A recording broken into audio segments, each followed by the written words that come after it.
السلام عليكم ورحمة الله وبركاته. السلام عليكم ورحمة الله وبركاته. الحمد لله رب العالمين، والصلاة والسلام على أشرف الأنبياء والمرسلين، أما بعد، فأعوذ بالله من الشيطان الرجيم. بسم الله الرحمن الرحيم. قاف والقرآن المجيد بل عجبوا أن جاءهم نور منهم فقال الكافرون هذا شيء عجيب أإذا متنا وكنا ترابا ذلك رجع بعيد قد علمنا ما تنقص الأرض منهم وعندنا كتاب حفيظ إلى آخر الآية.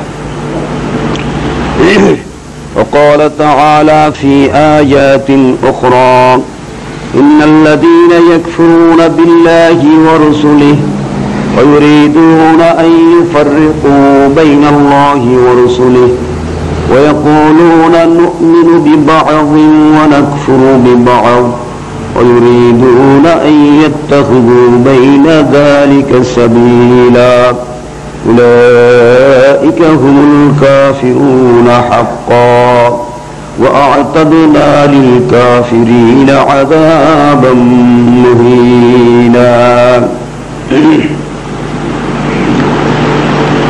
প্রশংসা একমাত্র পরম করুণাময় আল্লাহ সুবহানাহু ওয়া তাআলার জন্য, যার ইচ্ছায় আমরা এখানে সমবেত হতে পেরেছি, যার ইচ্ছায় আমরা দৃষ্টি শক্তি লাভ করেছি, যার ইচ্ছায় আমরা চলার ক্ষমতা, বলার ক্ষমতা অর্জন করেছি, যার জমিনে আমরা চলাফেরা করছি, যার আকাশের নিচে আমরা বসবাস করছি, যার চাঁদের আলো সূর্যের আলো আমরা নিয়মিতভাবে ব্যবহার করে যাচ্ছি। প্রশংসা একমাত্র সেই মহান আল্লাহ সুবহানাহু ওয়া তাআলার দরবারে। আলহামদুলিল্লাহি রাব্বিল আলামিন। দুরূদ ও সালাম বর্ষিত হোক বিশ্ব মানবতার মুক্তির দূত আখিরি জামানার পয়গম্বর মুহাম্মাদুর রাসূলুল্লাহ সাল্লাল্লাহু আলাইহি ওয়াসাল্লামের রূহের উপরে। শান্তি বর্ষিত হোক সকল সাহাবায়ে কেরামদের রূহের উপরে। শান্তি বর্ষিত হোক সারা পৃথিবীর মুসলিম নরনারীদের উপরে। শান্তি বর্ষিত হোক আপনারা আমরা যারা এখানে সমবেত হতে পেরেছি আমাদের সকলের উপরে। সম্মানিত উপস্থিতি, আল্লাহ রাব্বুল আলামিন আমাদের কল্যাণের জন্য সর্বকালের সর্বযুগের সর্বশ্রেষ্ঠ ধর্মীয় গ্রন্থ আল কোরআন নাজিল করেছেন আমাদের কল্যাণের জন্য, আমাদের মুক্তির জন্য। এই প্রসঙ্গে আল্লাহ রাব্বুল আলামিন কোরআন শরীফের সূরা 21 নম্বর পারা 31 নম্বর সূরা লুকমান এর প্রথমে আল্লাহ রাব্বুল আলামিন বলেছেন তিলকা আয়াতুল কিতাবিল হাকিম। এই আয়াতগুলো বিজ্ঞানময় কোরআনের আয়াত। কোরআন বলছে যে কোরআনের যে আয়াতগুলো এগুলো বিজ্ঞানময় কোরআনের আয়াত, এর অনেক তাৎপর্য আছে। এরপরে বলছে হুদা ও রাহমাতান, এই কোরআন রাস্তা দেখাবে। কিসের রাস্তা? রহমাতান, কল্যাণের রাস্তা, শান্তির রাস্তা, মুক্তির রাস্তা দেখাবে এই কোরআন। এই কথা কোরআন বলছে। আজকে আমরা পৃথিবীর বুকে বিভিন্ন দিকে শান্তি খোঁজ করি, সকলেই চায় শান্তি। হিন্দু, বৌদ্ধ, খ্রিস্টান, নাসারা, মাজুসি, ইহুদি সকলেই শান্তি আমরা চাই। কিন্তু মানুষ সৃষ্টি করেছেন যিনি, শান্তির পথ কোনটা এটা ভালো বেশি করে জানেন তিনি বলছেন কোরআন পথ দেখাবে শান্তির পথ। কাদেরকে? লিল মুহসিনিন, যারা মুহসিন, যারা নেককার, যারা পরহেজগার, যারা ভালো মানুষ, তাদেরকে রাখবে। এর বিপরীতমুখী যারা নাকি এগুলো অস্বীকার করবে, যারা এগুলো প্রত্যাখ্যান করবে, যারা এই সত্যকে অবাউট করে চলবে, আল্লাহ রাব্বুল আলামিন তাদের জন্য কঠিন শাস্তি নির্ধারণ করে রেখেছেন। তো এই পবিত্র আল কোরআনের মধ্যে কোরআন মূলত এসেছে আল ফারকু বাইনাল হক ওয়াল বাতিল, সত্য এবং মিথ্যার মধ্যে পার্থক্য সূচিত করার জন্য কোরআন এসেছে। আর নবীরা সেটাকে প্র্যাকটিক্যাল শিক্ষা দেওয়ার জন্য নবীদের আগমন ঘটেছে। মক্কার বুকে নবীর যখন আগমন ঘটেছে তখন মক্কার বুকে যারা ছিল তারাও দ্বীনের উপরে ছিল, তারাও দ্বীন মানত, আল্লাহকে মানত। সূরা সফ পড়ুন, ওখানে দেখবেন আল্লাহ সেখানে বলছেন যে আল্লাহ তার নবীকে দ্বীনে হক নিয়ে প্রেরণ করেছেন। হুয়াল্লাযী বাআসা ফিল উম্মিয়িনা রাসূলাম মিনহুম, এটা সূরা জুমার প্রথমে দ্বিতীয় আয়াতে। অন্যত্র বলছেন ইউরিদুনা লিইউতফিউ নূরাল্লাহি বিআফওয়াহিহিম ওয়াল্লাহু মুতিম্মু নূরিহি ওয়ালাউ কারিহাল কাফিরুন মুশরিকুন। তারা চাচ্ছে দ্বীনকে, দ্বীনের বাতিকে নির্বাপিত করে দেওয়ার জন্য, কিন্তু আল্লাহ তার বাতিকে পরিপূর্ণ দান করবেন, তারা আল্লাহকে পরিপূর্ণ দান করবেন।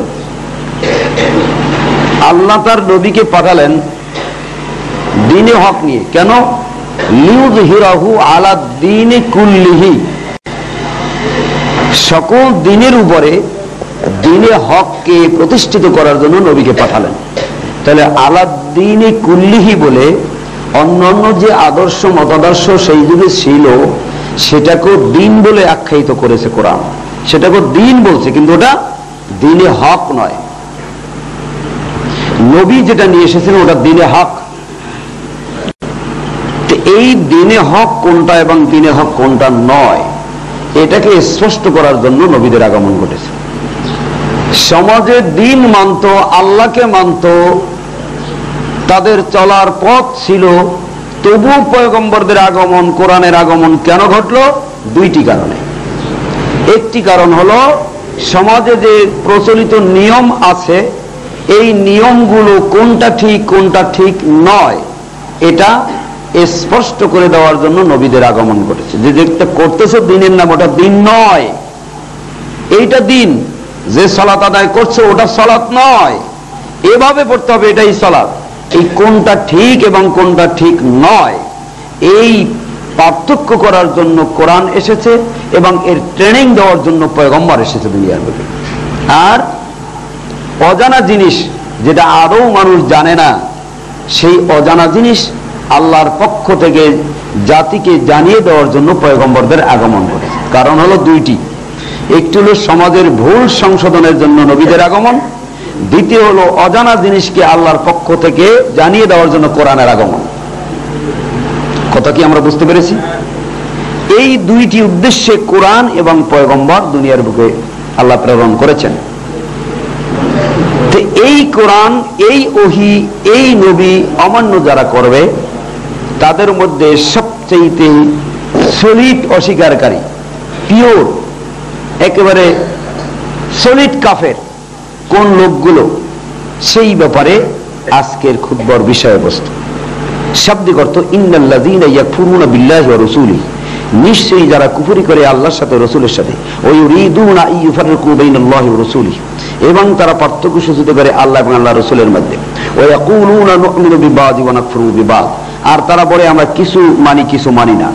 ওয়া ইউরিদুনা আন ইয়াত্তাখিযু বাইনা যালিকা সাবিলা, আর যারা কি করে আল্লাহ এবং আল্লাহ রাসূলকে বাদ দিয়ে মাঝখান থেকে কোনো নূতন পথের আবিষ্কার করে, উলাইকা হুমুল কাফিরুনা হাক্কা, এই সমস্ত মানুষগুলো একেবারে নির্ভেজাল কাফের, কোনো সন্দেহ নাই। এখানে পাঁচটি বৈশিষ্ট্যের কথা বলছেন আল্লাহ, পাঁচটি বৈশিষ্ট্যের কথা বলছেন এই পাঁচটি বৈশিষ্ট্য যাদের মধ্যে থাকবে তারা একেবারে নির্ভেজাল কাফের, একেবারে সলিড কাফের, কোনো সন্দেহ নাই। আয়াত নাম্বার হলো সূরা নিসা 150 এবং 51 নম্বর আয়াত। সলিড কাফের হওয়ার জন্য, সলিড মুমিন হওয়ার জন্য যেরকম আল্লাহ শর্ত আরোপ করেছেন, সলিড মুত্তাকি হওয়ার জন্য যে বৈশিষ্ট্য আল্লাহ বর্ণনা করেছেন, সলিহীন হওয়ার জন্য যে বৈশিষ্ট্য বর্ণনা করেছেন, মুসলিম হওয়ার জন্য যে বৈশিষ্ট্য বর্ণনা করেছেন, আলাদা আলাদা বৈশিষ্ট্য আল্লাহ কোরআনে বর্ণনা করেছেন। আলহামদুলিল্লাহ, আল্লাহ পাকের দরবারে আবারও শুকরিয়া জানাই যে তিনি আমাদেরকে এত সুন্দর কোরআন দান করেছেন, যার মধ্যে আমরা স্পষ্ট সুন্দর প্রাঞ্জল ভাষায় এবং আমাদের বোধগম্য ভাষায় আমরা বুঝতে পারছি যে আল্লাহ কোন বৈশিষ্ট্য থাকলে সে মুমিন হবে, কোন বৈশিষ্ট্য থাকলে সে কাফের হবে, কোন বৈশিষ্ট্য হলে ফার্স্ট ক্লাস কাফের হবে, কোন বৈশিষ্ট্য থাকলে ফার্স্ট ক্লাস মুমিন হবে, চিফ গেস্ট হবে বেহেশতের মধ্যে। এটা আমার আল্লাহ রহমানুর রহিম গফুরুর রহিম তিনি অত্যন্ত সুন্দরভাবে বর্ণনা করে দিয়েছেন। এজন্য সেই মহান প্রভুর দরবারে শুকরিয়া জানাই আলহামদুলিল্লাহ। এক নম্বর হলো ইয়াকফুরুনা বিল্লাহি, আল্লাহর সাথে কুফরি করা। দুই নম্বরে ওয়া রাসূলিহি, রসুলের সাথে কুফরি করা। কুফর শব্দ অনেকেই আমরা অর্থ বুঝি না। এই পৃথিবীর বুকে আরবি ডিকশনারি, সবচেয়ে বড় আরবি লোগাত বা ডিকশনারি হলো লিসানুল আরব, এটা সবচেয়ে বড়। দ্বিতীয় নম্বরে আল কামুসুল মুহিত, যেটা বিশ্ববিদ্যালয়ের সিলেবাসের অন্তর্ভুক্ত। এই কামুসুল মুহিত খুলে দেখবেন কুফরুন, কাফরুন, কিফরুন একই অর্থবোধক শব্দ। এর অনেকগুলো অর্থের মধ্যে অন্যতম অর্থ হলো দুইটি। কয়টি? কুফরির অন্যতম অর্থ হলো দুইটি। একটি হলো ঢেকে রাখা, আরেকটি হলো অস্বীকার করা। কুফরুন শব্দের একটি অর্থ হলো ঢেকে রাখা, আরেকটি অর্থ হলো অস্বীকার করা। মক্কার কাফেরেরা, তদানীন্তন যুগের মক্কার লোকেরা পাহাড়কে কাফের বলতো, সমুদ্রের পানিকে কাফের বলতো, কবরকে কাফের বলতো। কেন? ঢেকে রাখে। কবরের উপরের মাটিতে নিচে কি আছে দেখা যায় না, ঢেকে রাখে, এই জন্য ওটাকে কাফের বলতো। পাহাড়ের সম্মুখ সাইড দেখা যায়, ফ্রন্ট সাইড দেখা যায়, পিছনের সাইড দেখা যায় না, এই জন্য পাহাড়কে কাফের বলতো। সমুদ্রের পানির উপরই ভাগ দেখা যায়, নিচের ভাগটাকে ঢেকে রেখে উপরের পানিতে, এই জন্য ওটাকে কাফের বলতো। এই কাফের হওয়ার, অস্বীকার করা যেমন একটি অর্থ, ঢেকে রাখাও তদ্রূপ একটি অর্থ। তো মানুষ কি করে কাফের হয়? মানুষ কাফের হয় দুইটি কারণে। একটি কারণ হলো অস্বীকার করা, দ্বিতীয় কারণ হলো অসত্য দিয়ে সত্যকে ঢেকে রাখা। সঠিক তত্ত্ব এবং তথ্যকে মানুষের সামনে উপস্থাপন না করে ওটাকে গোপন করে অসত্য, মিথ্যা, অযৌক্তিক এবং ভিত্তিহীন কথাকে মানুষের সামনে দিন হিসাবে প্রচার করা, অসত্যকে গোপন করা, অসত্যকে ঢেকে রাখা, এটা হলো ফার্স্ট ক্লাস কাফের হওয়ার জন্য একটি অন্যতম বৈশিষ্ট্য। আরেকটি হলো অস্বীকার করা। ঢেকে রাখা, ঢেকে রাখলেই ওটাকে অস্বীকার করা অটোমেটিক হয়ে যায়। আল্লাহর সাথে কুফরি করা কি? আল্লাহ সম্পর্কে ঢেকে রাখা। কি ঢেকে রাখা? অনেক জিনিস আছে, যেমন আল্লাহ রাব্বুল আলামিন সম্পর্কে এদেশের মানুষের আকীদা হলো আল্লাহ নিরাকার, কিন্তু কোরআন বলছে কোরআনের আকার, আল্লাহর আকার আছে। আল্লাযী বিয়াদিহিল মুলক, আল্লাহ সেই সত্তা যার হাতের মুঠের মধ্যে সকল বাদশাহী। হাত আছে, মুঠ করার জন্য আঙ্গুল লাগে, সেটাও আছে। আল্লাহু সামিউন বাসীর, আল্লাহ দেখেন শোনেন, এটা কোরআনের কথা। কিন্তু এই কথাটাকে তারা ঢেকে রেখে বলেন যে আল্লাহ নিরাকার, আল্লাহর কোনো আকার নাই। তাহলে সত্যকে ঢেকে রাখলো এক পাপ, আর এই ঢেকে রাখার সাথে সাথে ওটাকে অস্বীকারও করা হলো, দুইটা পাপে পাপী হলো। আল্লাহর ভাষায় উলাইকা হুমুল কাফিরুনা হাক্কা, এই সমস্ত লোকগুলো যদিও টুপি, দাড়ি, জুব্বা, পাগড়ি দেখা যায়, কিন্তু আল্লাহর দৃষ্টিতে একেবারে সলিড কাফের। এটা হলো আল্লাহর সাথে কুফরি করা। এখন এই কথা যদি কাউকে বলা হয়, তাহলে কোন ব্যক্তি অসন্তুষ্ট হবে? যে ব্যক্তি আল্লাহকে নিরাকার বলে বিশ্বাস করে সে অবশ্যই অসন্তুষ্ট হবে। কি কথা ঠিক কিনা? কোন ব্যক্তির যদি কাঁঠাল চুরি হয়, তো গ্রামের চেয়ারম্যান, মেম্বার, মাতুব্বর ডেকে যদি বলে আমার কাঁঠাল চুরি হয়েছে, কাঁঠাল চোর বের করে দেন। এখন যদি কোন রকম বের করতে না পারে, তখন মাতুব্বর যদি বলে এই তোমাদের মধ্যে কে কাঁঠাল চুরি করছে বলে দাও, কেউ বলছে না, কার দেখতে পাচ্ছি। যিনি কাঁঠাল চুরি করছেন তার মাথায় কাঁঠালে আটা দেখা যায়, অমনি যিনি চুরি করছেন মাথায় হাত দিবে না? চোর ধরার সহজ পদ্ধতি। তার যার মাথায় কাঁঠালের আটা, সে তো মাথায় হাত দিবেই। আর যার মধ্যে এই কুফরি স্বভাব আছে, সে তো ক্ষিপ্ত হবেই, সে তো রাগান্বিত হবেই, সে সুস্থ থাকতে পারে না। যেহেতু চোরকে চোর বলে গালি দিলে অবশ্যই রাগ করবে, যিনি চোর নয় তার রাগ হওয়ার কোনো প্রশ্নই আসে না। আল্লাহর সাথে কুফরি করা অনেক অর্থ আছে, তার মধ্যে একটি হলো আল্লাহ রাব্বুল আলামিন আকার আছে, আমরা বিশ্বাস করি। অনেকেই মনে করেন আল্লাহর আকার নাই। অনেকেই মনে করেন যত কল্লা তত আল্লাহ, এই বিশ্বাসে তারা বিশ্বাসী। বলে থাকেন, হাদিসে বলেন কুলুবুল মুমিনিনা আরশুল্লাহ, মুমিনদের কলব হইল আল্লাহর আরশ। আর বলেন কি মান্না গঞ্জুম দর জমিন আসেমা লেকি গঞ্জুম দর কুলুবে মুমিনা, আসমান আর জমিনের মধ্যে আল্লাহ সংকলন হয় না, সময় হয় না। আল্লাহ মুমিনদের কলবের মধ্যে বসেন। নাউযু বিল্লাহি মিন যালিক।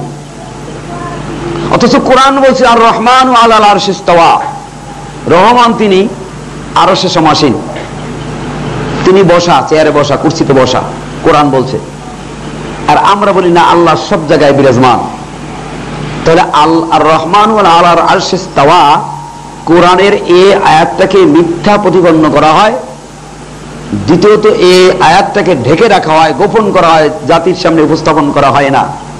আর এর বিপরীত আলাদা একটা পথ তৈরি করে সেটাকে বিশ্বাস স্থাপন করার জন্য প্রয়াস পায় একদল আলেমরা। বলে থাকেন আল্লাহ সব জায়গায় বিরাজমান। আল্লাহ যদি সব জায়গায় বিরাজমান হয়ে থাকে, তাহলে নাপাক জায়গায় কি আল্লাহ বিরাজমান? চিন্তা করেন কত বড় নেস্টি আকীদা তাদের। আল্লাহ রাব্বুল আলামিন সম্পর্কে এরকম কুফরি মতবাদ এদেশের মাটিতে রয়েছে। একদল লোকেরা বলে থাকেন যে আল্লাহ তো পারে, খাজা বাবাও পারে, আল্লাহ পারে, দয়াল বাবাও পারে, এরকম আকীদা তাদের আছে। কিন্তু আমরা তো স্বীকৃতি দিয়েছি আল্লাহই পারেন, আর কেউ। ফাআলুল লিমা ইউরিদ, তিনি যা ইচ্ছা করেন তাই তিনি পারেন, যা খুশি। এটা পারে একমাত্র কেবলমাত্র শুধুমাত্র আল্লাহ, আর কেউ পারে না। কিন্তু অনেকের আকীদা খাজা বাবাও কিছু দেখতে পায়, অথচ কোরআন বলছে ইনদাহু মাফাতিহুল গায়ব লা ইয়ালামুহা ইল্লাহু। গায়েবের বা অদৃশ্যের কোন কিছু দেখার এবং জানার এবং বুঝার ক্ষমতা একমাত্র কেবলমাত্র শুধুমাত্র আল্লাহরই আছে, আর কারো নাই।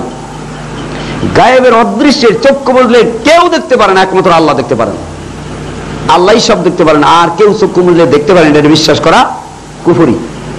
তাহলে এই কথাটা বলি না আমরা যে গায়েবের খবর একমাত্র আল্লাহই জানেন, এই কথাটাকে আমরা বলি না, গোপন রাখি। আর পীর সাহেবরাও গায়েবের খবর জানেন, অনেক আল্লাহর ওলি আছে, আল্লাহ আল্লাহ আছে, এরকম বলে। আমি তাদের ভাষাটা নকল করছি। অনেক আল্লাহর ওলি আছে, তারা চক্ষু মুখে সমস্ত পৃথিবীটা এক নজরে দেখতে পান। নাউযুবিল্লাহি মিন যালিক।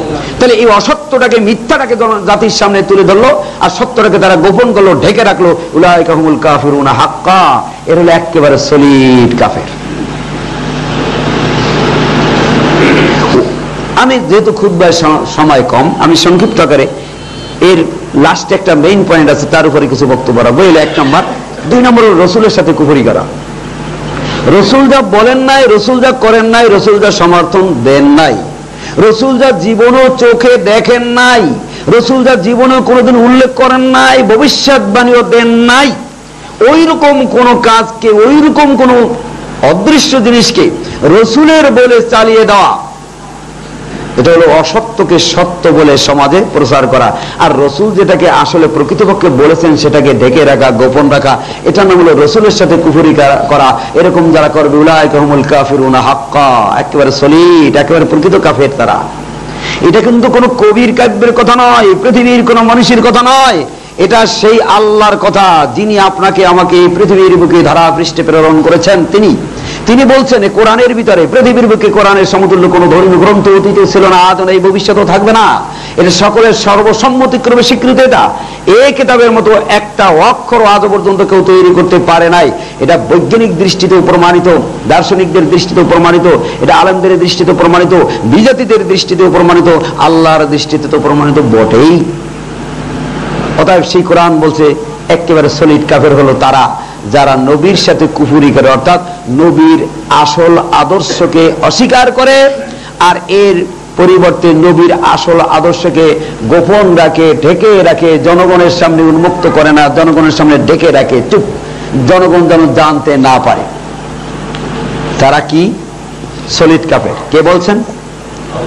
আল্লাহ। দেখেন কি করে ঢেকে রাখে। এদেশের মাটিতে অনেক আলেম আছেন, দাহারি আলেম, বাহরুল উলুম, হাদিসের হাফেজ, হাফেজ বুখারী আছে না এরকম?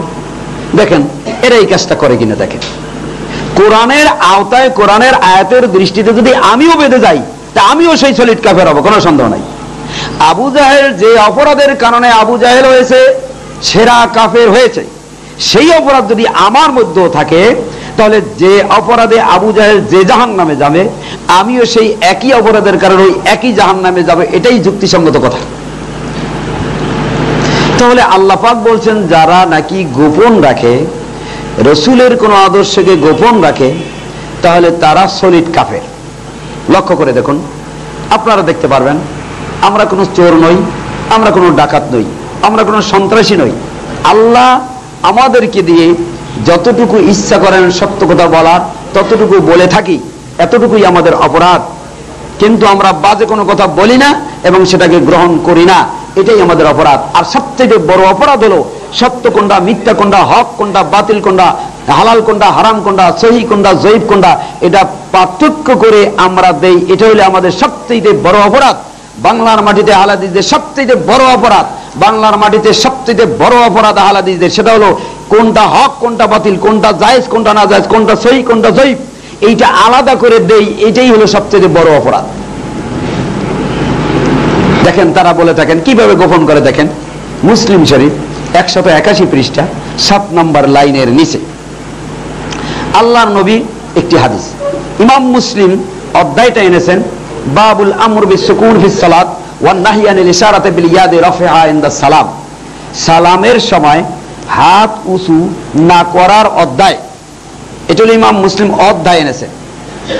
এই অধ্যায়ের নামটা ওই হাফেজে বুখারীরা উল্লেখ করেন না, যেহেতু এটা যদি উল্লেখ করে তাহলে তাদের মাযহাব ঠিক থাকে না।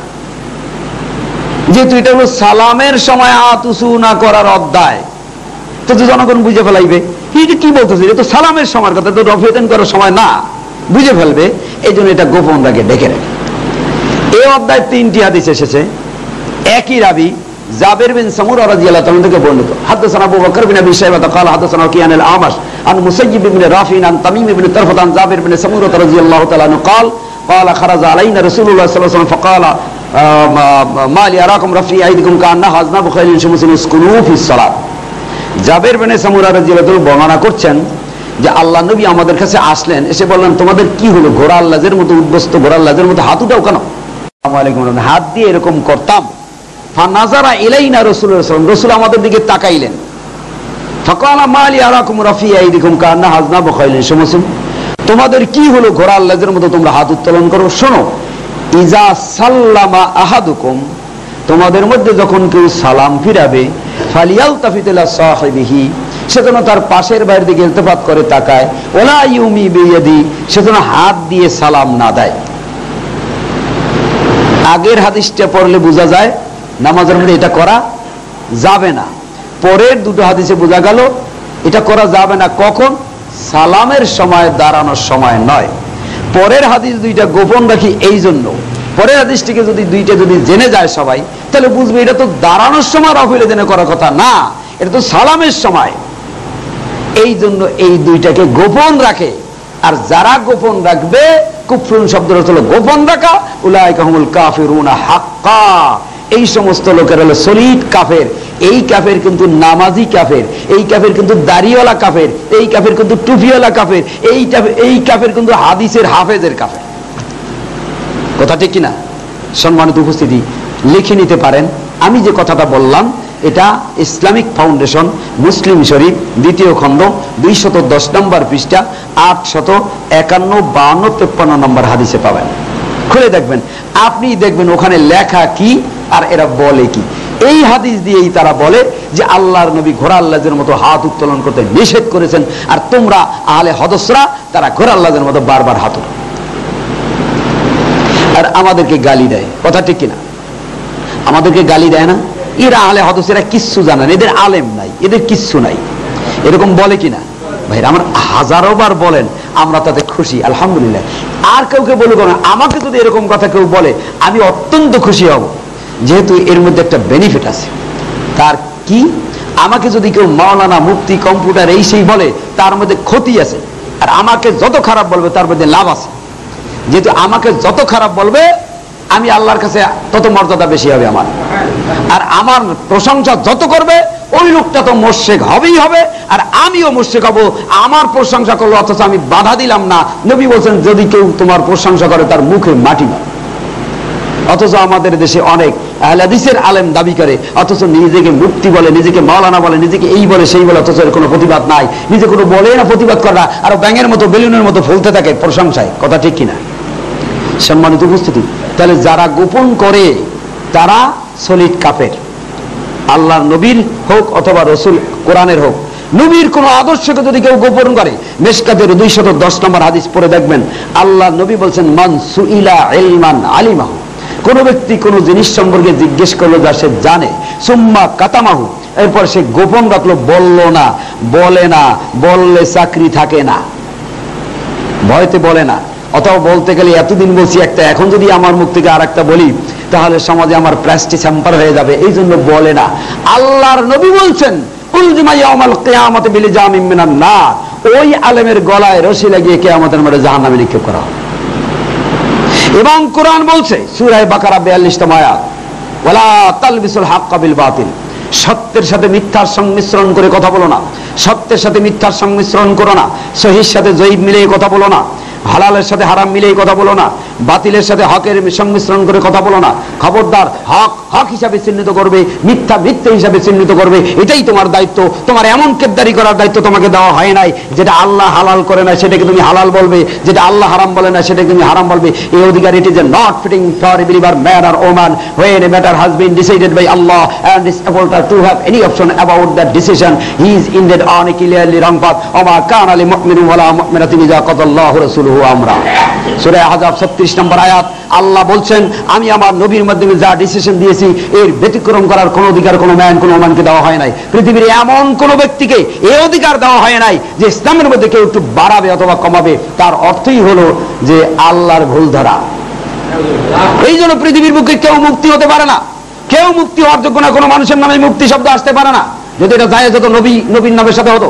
মুক্তি হলো একমাত্র আল্লাহ, ফতোয়া দেওয়ার অধিকার একমাত্র আল্লাহ, কোনটা হালাল কোনটা হারাম কোনটা সত্য কোনটা মিথ্যা এটা একমাত্র বলে দিয়েছেন আল্লাহ। অর্থাৎ মুক্তি একমাত্র আল্লাহ, মানুষ মুক্তি হতে পারে না। মুক্তি তখনই হওয়া যায় আল্লাহর যদি ভুল ধরা যায়, তাহলে মুক্তি হওয়া যায় যে আল্লাহ এটা ভুল বলছেন, এটা ঠিক না, আমি ফতোয়া দিলাম এটা ঠিক। অতএব মানুষের ভুল ধরার কোনো অধিকার নাই, মুক্তি একমাত্র কে? আল্লাহ। আমার নবীকে মুক্তি বলা হয় না, মৌলানা বলা হয় না, পিরানি পীর দস্তগীর গাউসুস সাকালেন মেসমাউল আরিফিন কুতুবে রব্বানি মাহবুব সুবহানি গালে থাবরানি ফাসাই সুবরানি কিলানি গুদানি ফাসানি মোরানি খাগড়াগুড়ি বারগাড়ি ডাইলগুড়ি আলুগুড়ি কিছু বলা হয় না। অথচ আমাদের নামের সাথে কত ডেজিগনেশন, এর কোনো প্রতিকার নাই, এর কোনো প্রতিবাদ নাই। আপনি আলাদিস হয়েছেন, আলে খবিস হয়েছেন, আপনি কিসের আলাদিস? আপনি দুইটা তিনটা হাদিস মাইনে আলাদিস, ইস এত সোজা। জান্নাত আছে সোজা, যে এই শেষগুলি পালন করে শুয়ে বললাম আর ছবি গেলা চাবাইলাম আর সিগারেট পান গেলাম, ধোঁয়া সালাম কত দূর যায় আবার তাকাই থেকে দেখলেন, এত সোজা জান্নাত। সম্মানিত উপস্থিতি, আল্লাহর সাথে কুফরি করা কি এটা বুঝতে হবে, নবীর সাথে কুফরি কি এটা বুঝতে হবে। সংক্ষিপ্ত আকারে দুটো বললাম। তিন নম্বরে ইউরিদুনা আইয়ুফাররিকু বাইনাল্লাহি ওয়া রাসূলিহি, আল্লাহ আল্লাহর রাসূলের মধ্যে পার্থক্য সূচিত করা, নবীকে আল্লাহর পুত্র মনে করা। আল্লাহ যা পারেন নবী তার সাথে কম পারেন না, ওলিয়া উলিয়া আরো বেশি পারেন। আল্লাহর ধন নবীর দিয়া, আল্লাহ গেছে খালি হইয়া, নবীর ধন খাজায় ভাইয়া ঘুমে গেছে আজমিরি। এই বিশ্বাস করা কি হবে? কুফরি হবে। এই পার্থক্য সূচিত যারা করে উলাইকা হুমুল কাফিরুন হাক্কা, তারা সলিড কাফের। ইয়াকুলুনা নুমিনু বিবাদ, 3 নম্বর হলো, 4 নম্বর হলো ইয়াকুলুনা নুমিনু বিবাদ আনাকফুরু বিবাদ, আমরা কিছুর উপর ঈমান আনি কিছুর উপর কুফরি করি। অর্থাৎ কিছু মানি কিছু মানি না। যেই সমস্ত মুসলমানের বাচ্চা তিনি বলবে আমি কিছু তো মানি আর কিছু মানি না, আল্লাহ বলছেন উলাইকা হুমুল কাফিরুন হাক্কা। এইটা যদি মুসলমানের বাচ্চা হয়, আব্দুর রহমান নামও হয়, আল্লাহ বলছেন একেবারে সলিড কাফের। কিছু মানি কিছু মানি না, এই সুযোগ ইসলামী শরিয়াতে নাই। আল্লাহ পাক বলছেন তোমরা পরিপূর্ণ ইসলামের মধ্যে দাখিল হয়ে যাও। আমানু দুখুলু ফিস সিলমি কাফা, পরিপূর্ণভাবে। তুমি যদি ইসলাম না মানো, তুমি যদি আমার হুকুম না মানো, আল্লাহর আল্লাহিত্ব কোনো জায়গাতে যারা পরিমাণে খসে পড়বে না। তোমার মতো মানুষ আল্লাহকে না মানলে কিছু আসে আর যায় না, কিন্তু তোমার কল্যাণের জন্য তোমার পরিপূর্ণ মুসলমান হতে হবে। ধোঁকা দিও না তুমি মানুষদেরকে। তুমি দাবি করবা আহলে হাদিস, অথচ তোমার মুখে দাড়ি নাই। তুমি দাবি করবা আহলে হাদিস, তোমার সুন্নতি পোশাক নাই। তুমি দাবি করবা আহলে হাদিস, তোমার আসলে কাজে কর্মে আসলে হাদিস না। তুমি হালাল হারাম তমিজ করে বলছো, কিসের তুমি আহলে হাদিস? দেশের মাটিতে না আছে আহলে হাদিস, না আছে হানাফি, এসব ধোঁকাবাজ, অধিকাংশ ক্ষেত্রে ধোঁকাবাজ। আপনি কি মনে করেন 5টা 10টা 20টা 100 হাদিস মানলে আহলে হাদিস হয়ে গেলেন? হ্যাঁ, আর অন্য ক্ষেত্রে দরকার নাই। অথচ হাদিস তুখার ঝগড়া করি, রবে দাইন করতে হবে, নাহলে নামাজ হবে না। অথচ নিজের মুখে দাঁড়িয়ে নেই, নিজের সুন্নতি পোশাক নাই। আপনি একটা বেয়াকুব, আপনি একটা ব্যাককেল, আপনার নির্বোধ, নির্লজ্জ, বেহায়া। আপনি হাদিসের নামে ধোঁকা দিচ্ছেন, আপনি হাদিসের নামে মানুষকে প্রতারণা করছেন। মান গাসসা ফালাইসা মিন্না, যে ধোঁকা দেবে মানুষকে সে আমার উম্মত নয়। আপনি ধোঁকা দিচ্ছেন। আপনি সাইনবোর্ড দিলেন সব পাওয়া যায়, কিন্তু আসলে চাইলে কিছু পাওয়া যায় না। এই জন্য কিছু মানি না, এরা সলিড কাফের। যারা বলবে কিছু মানি না, এরা সলিড কাফের। সবচেয়ে ইম্পর্টেন্ট সাবজেক্ট যেটা, সেটা ইউরিদুনা আইয়াত্তাখিযু বাইনা যালিকা সাবিলা, ইউরিদুনা আইয়াত্তাখিযু বাইনা যালিকা সাবিলা। উভয়ের মাঝখান থেকে কোনো পথ আবিষ্কার করে। আল্লাহকে মানো, হ্যাঁ মানি। নবীকে মানো, হ্যাঁ কয় কি নবীকে মানি না। আমল করে ইমামের তরিকায়, আমল করে হুজুরের তরিকায়, আমল করে শ্রীকৃষ্ণের তরিকায়, আমল করে রবীন্দ্রনাথ ঠাকুরের তরিকায়। আল্লাহকে মানো, হ্যাঁ। নবীকে মানো, হ্যাঁ। আল্লাহ ঠিক আছে, নবী ঠিক আছে, মাঝখান থেকে পথটা হলে আরেকজনার, পথটা হলো আরেকজনার। আল্লাহ পাক বলছেন উলাইকুমুল কাফিরুনা হাক্কা, এরা একেবারে সলিড কাফের। আমি যদি জিজ্ঞেস করি আপনি আহলে হাদিস নয়, আপনি মুশরিক কেন? যে আল্লাহর ইবাদত না করে অন্যের ইবাদত করলে কি হবে? মুশরিক, এটা জানেন সবাই। আমি যদি জিজ্ঞেস করি আপনার মাথায় যে ছোট চুলটা রেখেছেন, এটা তো রাখছেন, এটা একটা তরিকা, এই তরিকাটা কার? আপনি যে মাথায় ছোট চুল রাখেন, এই পদ্ধতিটা কার? আল্লাহর না, নবীরও না। তা আল্লাহ ছাড়া অন্যের পদ্ধতি আপনি মানতেছেন, আর অন্যের পদ্ধতি মানলে কি আপনি? মুশরিক। অথচ আপনি দাবি করেন আমি 16 আনা আহলে হাদিস। আল্লাহ ছাড়া অন্যের পদ্ধতি গ্রহণ করা, যেহেতু মুসলমানদের কোন পদ্ধতি ইবাদত ছাড়া নয়, আমা খালাকতুল জিন্না ওয়াল ইনসা ইল্লা লিয়াবুদুন, ইবাদত ছাড়া অন্য কোন উদ্দেশ্য আল্লাহ সৃষ্টি করেন নাই। প্রত্যেকটা কাজ মুসলমানদের ইবাদত হবে, তাহলে সে ব্যক্তি আহলে হাদিস দাবি করতে পারে। আপনার দেখা গেল 16 আনার 12 আনা নাই, 4 আনা আছে, আর আপনি দাবি করছেন পাক্কা ইমানদার। আপনি যদি 16 আনা হাদিস না মেনে 4 আনা হাদিস মেরে যদি আপনি আহলে হাদিস হতে পারেন, তাহলে 4 মাযহাবের লোকেরা 3 মাযহাব বাদ দিয়ে 1 মাযহাব মানলে তারাও মুসলমান। তাহলে সে অপরাধ করছে কি? আপনি যেই ভুল করেন অন্য তাই ভুল করলেন। আপনি বলবেন নাভির নিচে হাত বাঁধতে হবে, এই বুকের উপরে হাত বাঁধতে হবে, তা নামাজ হবে না। আমি বলবো আপনি পায়ের গিটের সাথে গিটে মিলাইলে না, আঙ্গুলের সাথে আঙ্গুল মিলে না, আপনারও নামাজ হবে না। উনি যেমন একটা ভুল করলো, তাই তাকে হানাফি বলে গালি দেই, আপনি একটা ভুল করছেন, আপনাকেও তদ্রুপ বেদাতি বলে গালি দেওয়া যাবে। এই জন্য ইয়াত্তাখিযু বাইনা যালিকা সাবিলা, উভয়ের মাঝখান থেকে কোনো পথ আবিষ্কার করে সেই পথ অবলম্বন করে যদি কেউ চলে, তাহলে সেই ব্যক্তি সলিড কাফের। সেই ব্যক্তি কি? সেই পথটা কি? যে পথ সম্পর্কে কোরআনে নাই, সহিহ মারফু ও মুত্তাসিল হাদিসে নাই, আল্লাহও বলেন নাই, নবীও বলেন নাই, এমন কোন পথ যদি আপনি আবিষ্কার করে মানেন, তাহলে আপনি কি? সলিড কাফের। আপনি কি? কে বলছে? কোরআন বলছে, আল্লাহ বলছে। এমন কোন পথ যে পথ সম্পর্কে আল্লাহও জানেন না, নবীও জানেন না, কোরআনেও নাই, হাদিসেও নাই। আপনি যে সালাতটা আদায় করছেন, নামাজ পড়ছেন, ওই নামাজ আল্লাহও জানেন না, নবীও জানেন না, আপনি পড়তেছেন কোন ইমামের তরিকায়। এবার আপনি বলুন আপনি কি? কোরআনের আয়াতের দৃষ্টিতে আপনি কি? আল্লাহর নবীর মৃত্যু হলো 10 হিজরির শেষে, 11 হিজরির প্রথমে, আর মাযহাব তৈরি হলো 400 হিজরির পরে, নবীর মৃত্যুর 390 বছর পরে। সম্মানিত উপস্থিতি, সম্মানিত সুধীবৃন্দ, আল্লাহ বিবেক দিয়েছে বিবেচনা করার জন্য। যেই বিবেক বিবেচনা করতে পারে, বিবেচনা করার পরে সে সত্যকে সত্য বলে গ্রহণ করে না, আর অসত্যকে অসত্য বলে প্রত্যাখ্যান করে না, কোরআন বলছে ওই বিবেকবান ব্যক্তি শুয়োর কুকুরের চাইতে খারাপ।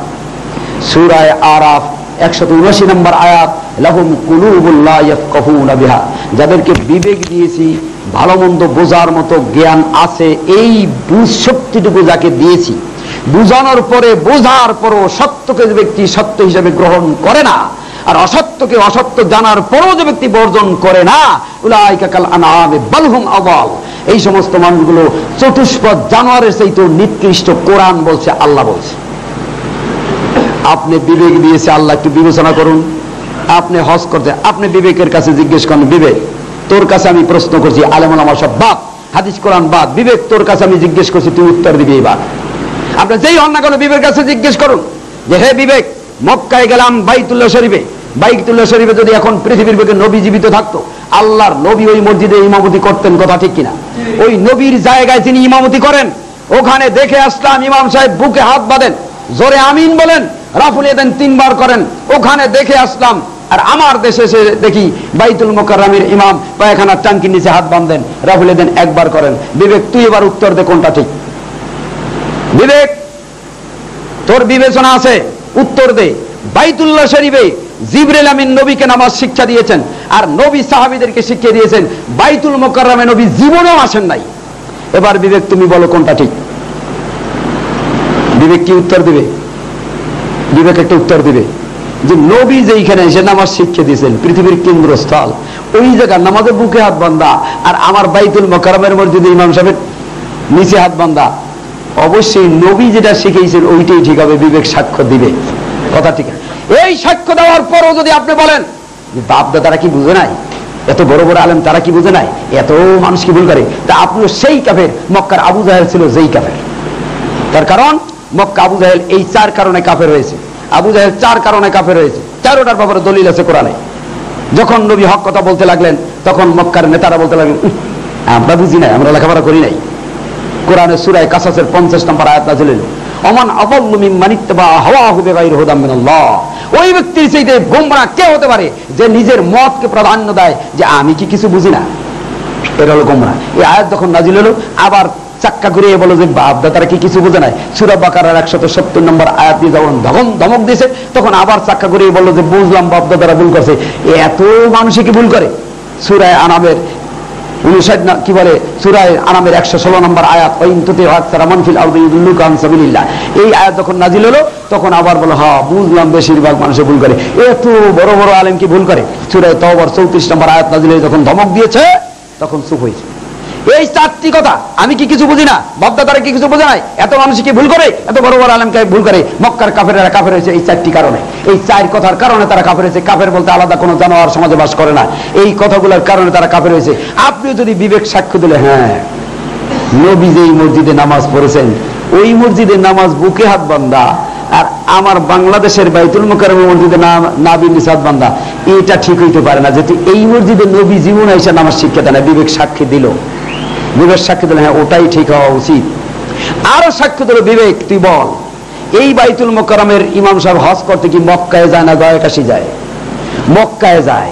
তো বাইতুল মুকাররমের ইমাম সাহেবের নামাজটা যদি সঠিক হইতো, তাহলে মক্কার ইমাম সাহেবকে যে ভুল ধরাই দিল না। কারণ ইমাম সাহেব হেডকোয়ার্টারে বসে এই আকাম করে না, হাত নামান, পায়খানার টাঙ্কি নিচে নামান, একদিনও তো ইমাম সাহেব ওখানে যাই বলতে পারে নাই।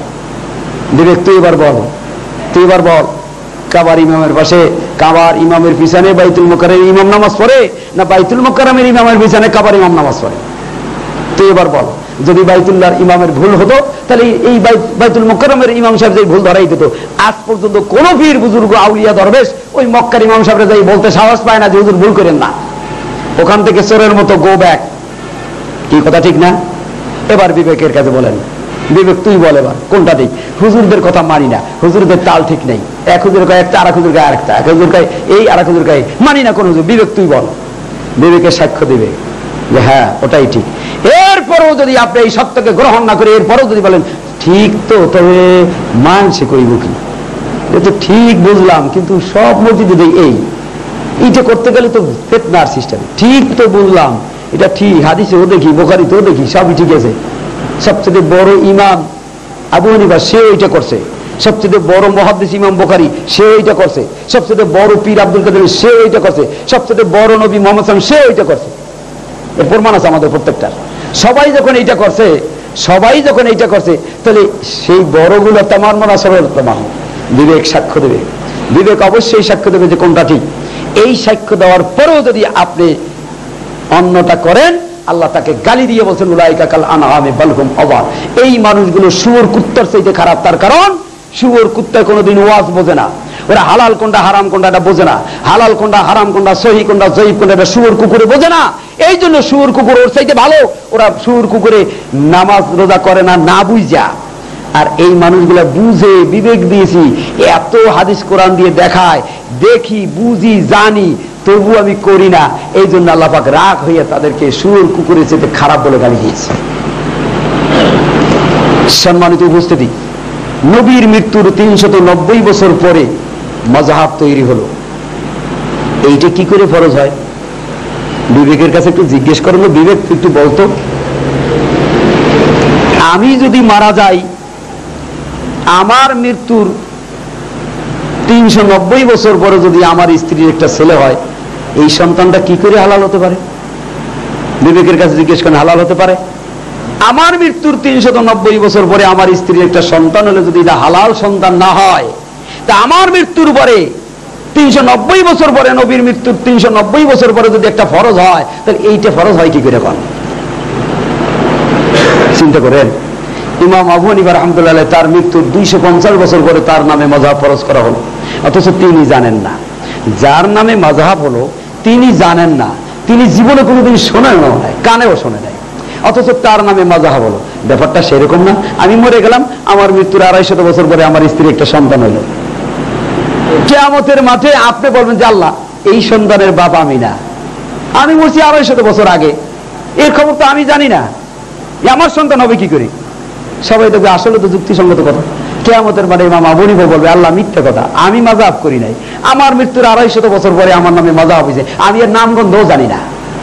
বাপ সন্তানকে অস্বীকার করলে যে বিপদ ঘটে, কিয়ামতের মাঠে যারা আজকে হানাফি বলে দাবি করি তাদের ওই একই বিপদ ঘটবে কিয়ামতের মাঠে।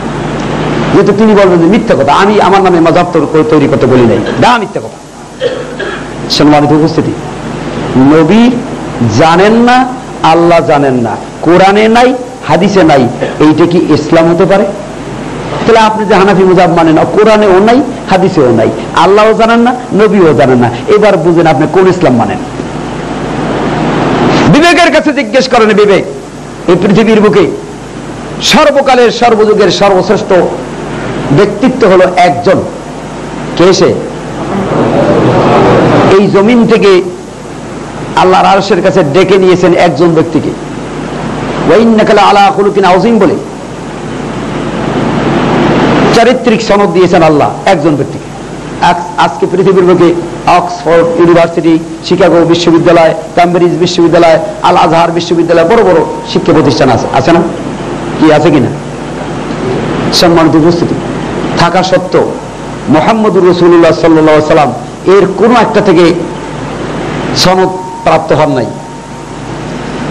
একজন মানুষের সনদ স্বয়ং আল্লাহ দিয়েছেন, ক্যারেক্টার সার্টিফিকেট, চারিত্রিক সনদ একজন মানুষের, সারা পৃথিবীর বুকে একজন মানুষের ক্যারেক্টার সার্টিফিকেট স্বয়ং আল্লাহ দিয়েছেন, তিনি হলেন মুহাম্মদুর রাসূলুল্লাহ সাল্লাল্লাহু আলাইহি ওয়াসাল্লাম। তিনি জানেন না, আমার বিশ্বাস আপনাদের বিশ্বাস কি জানি না, নবী যেটা জানে না সেটা ইসলাম তো দূরের কথা, ইসলামের নামগন্ধ হতে পারে না সেটা। কথা ঠিক কিনা? আপনি যে সালাতটা আদায় করছেন ওটা কি রসুলের পদ্ধতিতে করছেন না ইমামের পদ্ধতিতে করছেন? আপনি নামাজ করতেছেন ঠিক, রোজা ঠিক, সব ঠিক আছে, একটা জায়গায় ঠিক নেই, একটা জায়গায় ঠিক নেই। আপনি নামাজ পড়ছেন, আপনার বিশ্বাস আছে, ভক্তি আছে, উযু আছে, গোসল আছে, টুপি আছে, দাড়ি আছে, জুব্বা আছে, পাগড়ি আছে, খুশি আছে, সব আছে, এই সব থাকলেও আপনি জাহান্নামে যাবেন একটি কারণে, একটি কারণে। রোজা নামাজ করেও মানুষ জানো, কোরআন মানার পরেও মানুষ জাহান্নামে যাবে একটি কারণে, কোরআন মাইনাও মানুষ জাহান্নামে যাবে একটি কারণে, কোরআন মানার পরেও মানুষ জাহান্নামে যাবে একটি কারণে, সেটা হলো কোরআন মানলেও মানুষ জাহান্নামে যাবে যদি কোরআনটা নবীর তরিকায় না মানে। নামাজ পড়েও মানুষ জাহান্নামে যাবে যদি সেই নামাজটা রাসূলের তরিকা মোতাবেক না হয়। মনে রাখবেন রাসূলের তরিকা এত গুরুত্ব কেন? আল্লাহ পাক নবীকে দুইটি দায়িত্ব দিয়েছেন, ইয়াতলু আলাইহিম আয়াতি ওয়া ইউআল্লিমুহুমুল কিতাব। ইয়াতলু আলাইহিম আয়াত, কোরআন পড়ে পড়ে শুনে নেবে, আর ওই আল্লিমুহুমুল কিতাব, কিতাবের ট্রেনিং দেবে, কোরআনের আয়াতগুলো ট্রেনিং দেবে, প্রশিক্ষণ দেবে। নামাজের কথা কোরআনে আছে, কেমনে নামাজ পড়বে তা কোরআনে নাই, এটা প্রশিক্ষণ দেওয়ার জন্য দায়িত্ব একমাত্র কেবলমাত্র শুধুমাত্র একজন ব্যক্তিকে দিয়েছেন, কোন সাহাবীকেও নয়, একমাত্র নবী মুহাম্মদুর রাসূলুল্লাহ সাল্লাল্লাহু আলাইহি ওয়াসাল্লাম। এখন আপনি কোনটা মানবেন? নবীর তরিকার সাথে মিল নাই এমন কাজ যদি কোনো খলিফা করে, কোন সাহাবী করে, মানবেন? আল্লাহর নবীর জীবদ্দশায় মিম্বারে বসতেন, বেলাল এসে দরজায় আযান দিতেন, এর আগে কোনো আযান দিতেন না, কোনো আযান হয় নাই। কিন্তু ওসমান গনি রাদিয়াল্লাহু আনহু যুদ্ধ যখন আসলো তখন লোক বেড়ে গেল, নেদা সালেসে আলা জাওরা আকাল আবু আব্দুল্লাহ মুহাম্মদ বিন ইসমাইল বুখারী আজ-জাওরা ওয়া মাওজাম বিসুকুল মদিনা রাওয়াহুল বুখারী, 124 পৃষ্ঠা 26 নম্বর লাইন বুখারী, মেশকাতের 320 নম্বর হাদিসে পাবেন। আল্লাহ নবী বসছেন, তখন বেলাল রাদিয়াল্লাহু ওই দরজায় দাঁড়িয়ে আযান দিতেন, এর আগে কোনো আযান হতো না। ওসমান গনি রাদিয়াল্লাহু আনহু যুদ্ধ যখন আসলো লোক বেড়ে গেল, জাওরা নামক জায়গায় আরেকটা আযানের প্রচলন, একটা নেদা সালের ডাক দেওয়া হলো। এখন এটা কি শরীয়ত? ভালো করে বিবেক দিয়ে বিবেচনা করবেন। অনেকেই কিন্তু বলে আলাইকুম বিসুন্নতি ওয়া সুন্নাতুল খুলাফায়ে রাশিদিন আল মাহদিয়িন, নবী বলেছেন আমার সুন্নাত আর খলিফাদের সুন্নাত, এই কথা যারা বলে ব্যাককেলের স্বর্গে তারা বাস করে। নবী দুই ভাগ করে গেলেন ইসলাম, হারাম কাজ নবী তাইলে করে গেছেন এক নম্বরে, কোরআন বলছে ওয়ালা তাফাররাকু, দলে দলে বিভক্ত হইও না। আর নবী বলেন আমার সুন্নাত আর খলিফাদের সুন্নাত মানে দুই ভাগ করে গেলেন, তাহলে ইসলামটাকে সর্বনাশ করে গেলেন নবী নিজে, নাউযুবিল্লাহি মিন যালিক। অর্থ না বুঝে ইসলামের অপব্যাখ্যা করে গোটা মুসলিম জাতির ভিতরে বিভ্রান্তি সৃষ্টি করছেন এই সমস্ত আলেমরা, যা হিন্দু বৌদ্ধ খ্রিস্টানরাও করে নাই, যা করছে এই এক ধরনের আলেমরা। সম্মানিত উপস্থিতি, হিন্দুরা জাহান্নামে যাবে যাবে না জান্নাতে যাবে? কেন? তারা নামাজ পড়ে না? পড়ে না। তারা নামাজ পড়ে, সেজদা দেয়, আপনিও সেজদা দেন। যদি বলে ওই মশাই তুমি সেজদা দিচ্ছ কেন মা কালীকে, বলে মিয়া কয় কথা পড়ছো, কোরআন হাদিস পড়ছো, কিছু জানো? তুমি যেই মসজিদের দেয়ালটা বানাইছো, যেই মাটি দিয়া ইট বানাইছো, আমি ওই মাটি দিয়া মা কালীরে বানাইছি, দেয়াল বানাই তার সামনে সেজদা দাও কা? ওটা যদি জায়েজ হয়, ওই মাটি দিয়ে আমি মা কালীরে বানাইছি, তারা সেজদা দিলে অসুবিধা কোথায়? তোমরা যেমন মসজিদের সামনে দেয়াল দিয়ে সেজদা দাও, আসলে দেয়ালের দাও না দাও আল্লাহকে। আমরাও মা কালীকে সামনে রেখে সেজদা দেই বটে, কিন্তু মা কালীকে দেয় না, দেই ভগবান। তোমরা যেমন কোরবানি দাও, আমরা পাঠা বলি দিই, তোমরা রোজা রাখো, আমরা উপবাস থাকি, তোমরা ওয়াজ, আমরা কীর্তন দিই, তোমরা আজান দাও, আমরা উদ্দিনী দিই, তোমরা হজ করতে মক্কা মদিনা দাও, আমরা হজ করতে গায়ে কাশি দেই, তোমরা হজকালে হাজি হও, আমরা হজকালে সাধু হই। তবু তারা জাহান্নামে যাবে, কারণ মাত্র একটি, ইবাদত না করার অপরাধে তারা জাহান্নামে যাবে না, আল্লাহকে না মানার অপরাধে তারা জাহান্নামে যাবে না। আপনি বলছেন লা ইলাহা ইল্লাল্লাহ, ওরা বলছেন এক ব্রহ্ম দ্বিতীয় নাস্তি। আপনি বলছেন আশহাদু আল্লা ইলাহা ইল্লাল্লাহ ওয়া আন্না মুহাম্মাদুর রাসূলুল্লাহ, ওরা বলছে লা ইলাহা ইল্লাল্লাহ ফাযুদিদান মুহাম্মাদান। কোন দিক দিয়ে ঠেকতে ছেড়তে পারবেন না। কিন্তু একটা জায়গায় ছেড়ে তাম দুনিয়ার সকল মানুষ, হিন্দু বৌদ্ধ খ্রিস্টান নাসারা মাজুসি ইহুদি যত দল আছে, সমস্ত মানুষ একটি ভুলের কারণে জাহান্নামে যাবে, আল্লাহকে না মানার অপরাধে নয়। একটি ভুলের কারণে, সেরেফ একটি ভুলের কারণে, সে ভুলটি হলো আল্লাহকে মেনেও জাহান্নামে যায়, সে ভুলটি হলো নবীর তরিকা মোতাবেক আল্লাহকে না মানা।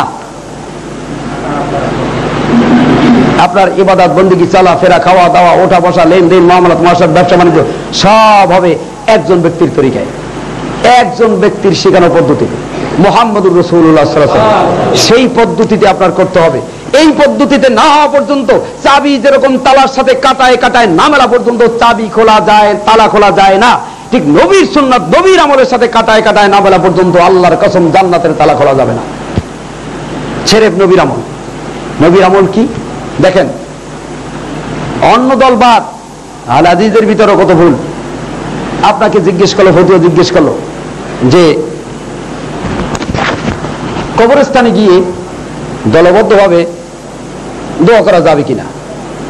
আপনি ফতুয়া দিলেন হ্যাঁ কবরস্থানে দোয়া করা যাবে।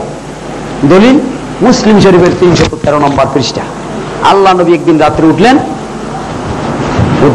আয়েশা সিদ্দিকের পিছনে পিছনে গেলেন, যে দেখেন বাকি লোকের কাজ, যেটাকে এখন জান্নাতুল বাকি বলা হয়, ওখানে গিয়ে আল্লাহ নবী 3 বার হাত উঠিয়ে দোয়া করছেন। এই যে দলিল, আপনি দলিল দিলেন, মুসলিম শরীফে আছে, এটাও ঠিক, 313 পৃষ্ঠা আছে, এটাও ঠিক, আল্লাহ নবী দোয়া করছেন, এটাও ঠিক। কিন্তু আপনি যে একটা ব্যাককেল, আপনি একটা নির্বোধ, আপনি হাদিসের হও জানেন না, এটা আপনি খেয়াল করেন নাই। কেন? নবী এই কাজটা করছেন, এটা যদি নবীর তরিকায় করতে হয় তাহলে আল্লাহ নবী জীবনে একবার করছেন, আপনি জীবনে একবার পারবেন। নবী এই কাজটা গভীর রাত্রে করেছেন, আপনার করতে হলে গভীর রাত্রে করতে হবে, তাহলে নবীর তরিকা মোতাবেক হবে। নবী একা একই করছেন, আপনার একা একই করতে হবে, তাহলে নবীর তরিকা মোতাবেক হবে। নচেত নবীর তরিকা হবে না, অন্য কারো তরিকা হয়ে যাবে। কথা বুঝতে পেরেছেন? হাদিসে থাকলেই তো বলতে পারেন নবী একবার করলে সেটা সারা জীবনের জন্য সুন্নাত হয়ে যায়। আপনিও বোকার স্বর্গে বাস করছেন, 2292 নম্বর হাদিস বুখারীতে খুলুন, নবী জীবনে একবার দাঁড়িয়ে প্রস্রাব করছেন, তাহলে আপনিও সারা জীবন দাঁড়িয়ে প্রস্রাব করবেন? নবী জীবনে একবার করলে যদি সারা জীবনের জন্য সুন্নাত হয়, এটা হচ্ছে ব্যাককেল মৌলবী আর দুনিয়ার বুকে নাই। নবী একবার যদি করলে সেটা সারা জীবনের জন্য বৈধ হয় জিনা, তাহলে আপনিও সারা জীবন যে কোনো জায়গায় যে কোনো অবস্থায় দাঁড়িয়ে প্রস্রাব করতে পারতেন, যেহেতু হবে না। নবী যে অবস্থার পরিপ্রেক্ষিতে দাঁড়িয়ে প্রস্রাব করেছেন, সেই অবস্থা না হওয়া পর্যন্ত আপনি দাঁড়িয়ে প্রস্রাব করতে পারবেন না। ঠিক দোয়াটার ব্যাপারও নবী যে অবস্থায় দোয়া করেছেন, আপনার সেই অবস্থা করতে হবে, তাহলে নবীর সুন্নাত তরিকা মোতাবেক হবে। নবী যে অবস্থায় সালাত আদায় করছেন, আপনারও সেই অবস্থায় হতে হবে। এর ব্যতিক্রম হলে অন্য কিছু হয়ে যাবে, তা চাবির কাটা একটা কম হবে অথবা বাড়তি হবে, তালা কিন্তু খুলবে না। এত সোজা নয়। এই জন্য নবীর তরিকা কোনটা, নবীর তরিকা কোনটা নয়। হিন্দুরা জাহান্নামে যাবে শুধু নবীর তরিকা মোতাবেক ইবাদত না করার কারণে, ইবাদত না করার কারণে নয়, নবীর তরিকা মোতাবেক না করে তারা শ্রীকৃষ্ণের তরিকায় করে, এই জন্য জাহান্নামে যাবে। যেহেতু শ্রীকৃষ্ণের তরিকার সাথে নবীর তরিকার মিল নাই। ভালো করে শুনুন, কোন হিন্দু যদি শ্রীকৃষ্ণের তরিকায় আমল করার কারণে জাহান্নামে যায়, আপনিও কোনো ইমামের তরিকা মানলে ওই একই অপরাধে জাহান্নামে যাবেন। শ্রীকৃষ্ণ একজন মানুষ, ইমামও একজন মানুষ। শ্রীকৃষ্ণ আমলের সাথে মিল না থাকলে যে অপরাধ, ইমামের আমলের সাথে না মিললে সেই একই অপরাধে জাহান্নামে যাবেন। নাম পাল্টাইয়া খাওয়া, একটা হলো বকশিস আর একটা হলো ঘুষ, নাম পাল্টাই খেলেন। ওরা শ্রীকৃষ্ণের নাম দিয়ে শিরিক করতেছে, আর আপনি ইমামের নাম দিয়ে, পীরের নাম দিয়ে শিরিক করতেছেন। ওরা কি করতেছে? মাটির দিয়া আকৃতি বানাইয়া সামনে রেখে পূজা করতেছে, আর আপনি মাটির ভিতরে রেখে কবরের উপরে পূজা করতেছেন। পার্থক্য নেই, এত সোজা না। এই জন্য ওয়াত্তাখিযু বাইনা যালিকা সাবিলা উলাইকা হুমুল কাফিরুনা হাক্কা। যারা আল্লাহকে বিশ্বাস করে, নবীকে বিশ্বাস করে, কিন্তু আমল করে অন্য তরিকায়, আল্লাহ বলেন এরা সলিড কাফের। আপনিও আপনার সৌভাগ্য থাকলে আপনি এরকম সলিড কাফের হতে পারেন, যদি নাকি আপনি ইবাদতটা একটু অন্য কারো তরিকায় করেন। যদি আপনি নামাজটা রসুলের তরিকায় না পড়ে ফেকার তরিকায় পড়েন, আপনার পীরের তরিকায় পড়েন, আপনার ইমামের তরিকায় পড়েন, সহিহ হাদিস মোতাবেক করলেন না। সহিহ হাদিস মোতাবেক যদি কোনো সাহাবীরাও না আমল না করে, ওটাও গ্রহণযোগ্য নয়। যুজে রফুল ইয়াদাইনের 4 নম্বর পৃষ্ঠাে একটি হাদিস আছে। আব্দুল্লাহ বিন ওমর তিনি বিতিরের নামাজে রুকুর পরে এরকম হাত তুলে দোয়া করতেন। হাদিসটি সহিহ এবং মুত্তাসিল, হাদিসটি সহিহ এবং মুত্তাসিল, তবুও মানা যাবে না। হাদিস সহিহ হলেও মানা যাবে না। কেন মানা যাবে না? এই কারণ যে ব্যক্তি জানে না, সেই ব্যক্তির জন্য হাদিসের কথা বলা দুরুস্ত নেই। সহিহ তবু মানা যাবে না। হাদিস মানার জন্য 3টি শর্ত। কয়টি? সহিহ, মরফু, মুত্তাসিল। সহিহ, মরফু, মুত্তাসিল, এই 3টি শর্ত যেই হাদিসের মধ্যে পাওয়া যাবে না, সেই হাদিস হাদিস নয়। এই জুজে রফুল ইয়াদাইনের এই যে 4 নম্বর পৃষ্ঠাে যে হাদিসটি হাত উঠায়, এটা সহিহ এবং মুত্তাসিল, কিন্তু মারফু নয়। এর সনদ রসুল পর্যন্ত পৌঁছে নাই। এটা রসুলের আমল না। বুখারী মুসলিমে এর বিপক্ষে হাত বাঁধা অবস্থায় দোয়া কুনুত পড়তে হবে, রসুলের থেকে প্রমাণিত আছে। এই জন্য ওটা সহিহ হলেও মানা যাবে না। হাদিস সহিহ হইলেও মানা যায় না, বুখারী শরীফের মধ্যে থাকলেও মানা যায় না। যেমন দাঁড়িয়ে প্রস্রাব রসুল করেছেন, তাই বলে যে কোনো জায়গায় যে কোনো সময় দাঁড়িয়ে প্রস্রাব করতে পারবে না। তাই হাদিসের প্রেক্ষাপট, হাদিসের উসুল, হাদিসের অগ্রপশ্চাৎ না জেনে হাদিসের ওয়াজ করা, হাদিসের কথা বলা, এটা ঠিক নয়। তাতে মানুষ গোমরাহ হওয়ার সম্ভাবনাই বেশি রয়েছে। সম্মানিত উপস্থিতি, আল্লাহ নবীর জীবদ্দশায় মাযহাব ছিল না, আপনি মাযহাব মানছেন। আল্লাহর নবীর তরিকা মোতাবেক আপনি আমল করছেন না, আপনি ইমাম আবু হানিফার তরিকায় আমল করছেন। আপনি যে সুন্নত মানছেন, আপনার পীরের তরিকায় মানছেন। আপনি কম্পেয়ার করে দেখেন নাই, জাস্টিফিকেশন করে দেখেন নাই, যাচাই বাছাই করে দেখেন নাই, হাদিসের সাথে দাগ খতিয়ান মিলিয়ে দেখেন নাই। আপনার আমল যদি কোনো হুজুরের সাথে, ইমামের সাথে, পীরের সাথে মিলে যায়, তাহলে এই আয়াতের ভিত্তিতে ওয়াত্তাখিযু বাইনা যালিকা সাবিলা হয়ে যায়। অর্থাৎ আপনি মুখে আল্লাহকে মানেন, মুখে নবীকে মানেন, কিন্তু কাজ করেন আলাদা পদ্ধতিতে। আর এই আলাদা পদ্ধতিতে যদি আপনি কাজ করেন, উলাইকা হুমুল কাফিরুনা হাক্কা, আপনি আল্লাহর দৃষ্টিতে পাক্কা একেবারে সলিড কাফের। মানুষের দৃষ্টিতে আপনি পীর আনে পীর দস্তগীর, কিন্তু আল্লাহর দৃষ্টিতে আপনি একেবারে সলিড কাফের। সম্মানিত উপস্থিতি, কোনটা হক, কোনটা বাতিল, কোনটা সত্য, কোনটা মিথ্যা, এটা বোঝার মতো জ্ঞান আল্লাহ আপনাকে দিয়েছেন। এই মুহূর্তে এখন বর্তমান পৃথিবীতে আমাদের ঈমান নিয়ে টিকে থাকতে হলে কোনো হুজুরের কথা মানা যাবে না। বিনা দলিলে, বিনা প্রমাণে, বিনা সাক্ষীতে, বিনা কোটেশনে, বিনা রেফারেন্সে কোনো আলেমের কথা মানা যাবে না। জিবরাইল ফেরেশতা বললেও মানা যাবে না, যতক্ষণ পর্যন্ত সে আমলটা নবীর ভিতরে পাওয়া না যাবে। নবী ছাড়া পৃথিবীর কোন ব্যক্তির ভিতরে আমল থাকলে ওটা মুসলমানদের আমল নয়। কোন ইমাম করলো আর না করলো ওটা আমার দেখার বিষয় নয়। কোন পীর পানি দিয়ে ভেসে গেল আর বাতাস দিয়ে উড়ে গেল ওটা আমার দেখার বিষয় নয়। সে কি হয়েছে না হয়েছে ওটাও আমার দেখার বিষয় নয়। সে মুখ দিয়ে ফুঁক দিলে রোগ ভালো হয়ে যায়, ওটাও আমার দেখার বিষয় নয়। আমার দেখার বিষয় সির্ফ একটা, সেটা হলো আমার নবী এটা বলছেন কিনা, আমার নবী এটা করছেন কিনা, আমার নবী এটা করতে বলছেন কিনা। এই 3টির ভিতরে থাকতে হবে। এর বাহিরে যদি আপনার কোনো আমল চলে যায়, তাহলে আপনি কিন্তু উলাইকা হুমুল কাফিরুনা হাক্কার পর্যায়ে পড়ে যাবেন, সলিড কাফেরের অন্তর্ভুক্ত হয়ে যাবেন। সবচেয়ে আফসোস হবে কিয়ামতের মাঠে, এত ভালো মনে করে টুপি মাথায় দিলেন, দাড়ি রাখলেন, জুব্বা গায়ে দিলেন, একের কপালের দাগ ফেলাইলেন, আর কিয়ামতের মাঠে যদি আল্লাহ সলিড কাফের বলে একের জাহান্নামের মধ্যে নিক্ষেপ করে, এই দুঃখ রাখার আর জায়গা থাকবে না। সেদিন অত্যন্ত পরিতাপের বিষয় হবে। সম্মানিত উপস্থিতি, আসুন আমরা সলিড কাফের হওয়ার জন্য আল্লাহর উপরে কুফরি করা, নবীর উপরে কুফরি করা, কিছু মানা কিছু অমান্য করা, আর আল্লাহ আল্লাহ রসুলের মধ্যে পার্থক্য সূচিত করা, এবং অন্য কোনো নূতন পথ আবিষ্কার করে সেই পথ অবলম্বন করা, এটা হলো এই 5টি হইল কাফের হওয়ার, সলিড কাফের হওয়ার শর্ত। কোরআন বলছেন আপনি একটু বিশ্বাসী, আপনি একটু চিন্তা ভাবনা করে দেখুন, এই পৃথিবীর বুকে শিব শক্তি স্বরূপজি মহারাজ উদাসেন, ভারতের 50 কোটি মানুষের দেবতা, তিনি কি করলেন? তিনি চিন্তা ভাবনা করতে করতে শেষ পর্যন্ত তিনি মুসলমান হয়ে গেলেন। ঠিক Neil Armstrong, Michael Collins, Edwin Aldrin 3জন চাঁদের দেশে গিয়েছে, তো সেখানে অনেক নিয়ম কানুন দেখে নীল আর্মস্ট্রং 1983 সালে ভারতে হায়দ্রাবাদে এসে মুসলমান হয়ে গেল। কেন? চিন্তা ভাবনা করে। আবুল হোসেন ভট্টাচার্য তিনি কেন মুসলমান হলেন, কেন মাদ্রাসা করলেন, কেন বা কোরআন হাদিসের ব্যাখ্যা দিলেন, কেন? কারণটা কি? তারা চিন্তা ভাবনা করে আল্লাহর দেওয়া বিবেকটাকে কাজে লাগিয়েছে। ভাইয়েরা আমার, আজকে আফসোসের বিষয়, কোরআন হলো বিজ্ঞানময় কোরআন। এই কোরআন নিয়ে আমরা গবেষণা করি না, হাদিস নিয়ে গবেষণা করি না, চিন্তা ভাবনা করি না। বিজেপিরা কোরআন হাদিস গবেষণা করে করে অনেক ঊর্ধ্বে চলে গিয়েছেন, কিন্তু আমরা শুধু ফতুয়া দেওয়ার বেলায় আছি, কিন্তু নিজের বেলায় ভুলে থাকি। আতা'মুরুনান নাসা বিল বিররি ওয়া তানসাউনা আনফুসাকুম, মানুষদেরকে নসিহতের বেলায় তোমরা খুব পারদর্শী, কিন্তু নিজের বেলায় ভুলে থাকো। আমি বিশেষ করে আহলে হাদিস ভাইদেরকে বলবো, আমরা যেন সেই নসিহত না করি যে নসিহত আমার নিজের মধ্যে নাই। মনে রাখবেন, কোনো সাইনবোর্ডের নাম আহলে হাদিস নয়, নাম লেখলেই সে আহলে হাদিস হতে পারে না। সমস্ত হাদিসের উপরে আমল করবেন, কোন রকমের সার নাই, কোন রকমের কনসিডার নাই। কনসিডার আছে 3টি কারণে। কয়টি কারণে? অ্যাকচুয়ালি আপনি জানেন না, আল্লাহ আপনাকে মাফ করে দেবেন। দলিল সূরা বনী ইসরাঈলের 15 নম্বর আয়াত, আমা কুন্না মুআযিবিনা হাত্তা নাবআসা রাসূলা, যতক্ষণ পর্যন্ত তার কাছে সঠিক তথ্য না পৌঁছবে ততক্ষণ পর্যন্ত ভুল করলো আমি তাকে শাস্তি দিব না। লা ইউকাল্লিফুল্লাহু নাফসান ইল্লা উসআহা, মানুষের সাধ্যের অতিরিক্ত বোঝা চাপিয়ে দেন না আল্লাহ। যেটা আপনি পারেন না, পারতেছেন না, শরীরে কুলায় না, স্বাস্থ্য কুলায় না, এটা আল্লাহ মাফ করে দেবেন। 3 নম্বরে যে আপনার ভুল হয়ে গেছে, অজানা সত্ত্বে ভুল হয়ে গেছে, ওটা আল্লাহ মাফ করবেন। কিন্তু জানার পরে আপনি কি দিয়ে ভুল করবেন? কেন? আপনি জানলেন বুকে হাত বেঁধে নামাজ পড়তে হবে, এটা বড় ইমাম আবু হানিফা করলো, 4 ইমামই করলো, মুহাদ্দিসরা করলো, বড় হাদিস বুখারী তাতে আসলো, বড় নবী আমাদের নবী তাতে আসলো, বড় পীর আব্দুল কাদের জিলানী তার কিতাবে লেখা তিনিও এটা করছেন, বড় মসজিদ বাইতুল্লাহ শরীফ সেখানেও এটা আছে।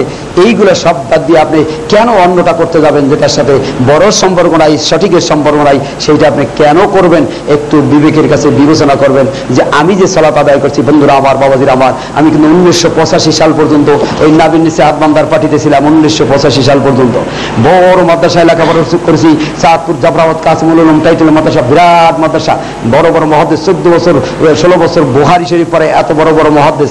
কিন্তু এত কিছু বুখারী পড়ার পরও, পড়ানোর পরও, পড়ার পরও, বোঝার পরও, বোঝানোর পরও ভুলের মধ্যে ছিলাম। এই আব্দুর রউফ সাহেবের সাথে 4.5 ঘন্টা বাহাস হয়েছে আমার সাথে। আমি একটা আমার জিজ্ঞেস করে মুখস্থ যা আছে তাই বলি, আর ওনাকে বলি আর পট করে হাদিস বের করে খুলে দেখায়।